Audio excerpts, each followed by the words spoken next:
রেহানের কলেজে টিচার হয়ে এলো মধু। বিস্তারিত জানতে সম্পূর্ণ ভিডিও লাইক দিয়ে দেখতে থাকুন।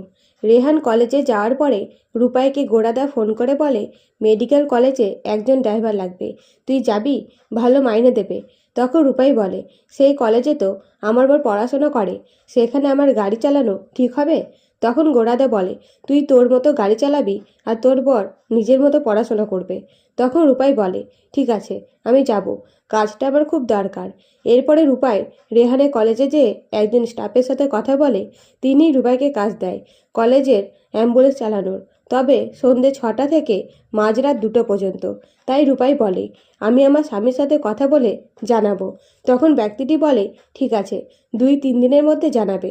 তখন রূপাই বলে, আমার স্বামী এই কলেজেই পড়াশোনা করছে, আমি এক্ষুনি কথা বলে জানাচ্ছি।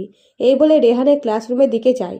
অন্যদিকে দেবীও রেহানের কলেজে যেয়ে রেহানের সাথে দেখা করলে রেহান ইতস্তত বোধ করে, তাই দেবীকে বলে কলেজে কোনোদিন না আসতে।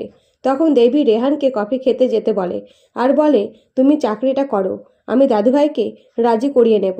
তখন রেহান বলে, যেখানে রূপাই থাকবে না সেখানে আমিও থাকবো না। তখন দেবী রেহানের হাত ধরে বোঝাতে গেলে রূপা এসে উপস্থিত হয় এবং রেহান আর দেবীকে একসাথে দেখে কষ্ট পায়। অন্যদিকে আরিয়ানও দেবীর খোঁজে রেহানের কলেজে যেয়ে উপস্থিত হয় এবং রেহানকে হুমকি দিয়ে দেবীকে বাড়ি ফিরিয়ে নিয়ে যায়। এইসব দৃশ্য দেবমাল্য দেখে মধুকে ফোন করে বলে, এখানে ত্রিকোণ প্রেম নিয়ে ঝামেলা বেঁধেছিল। এই বলে সমস্ত ঘটনা জানাতেই মধু বলে, তাহলে আমি যদি এর মধ্যে ঢুকে পড়ি তবে তো জমে যাবে। আমি কাল আসছি কলেজে, তার ব্যবস্থা কর দেবমাল্য। তো মধু কি টিচার হয়ে আসবে কলেজে? জানতে সাবস্ক্রাইব করে রাখুন। ধন্যবাদ।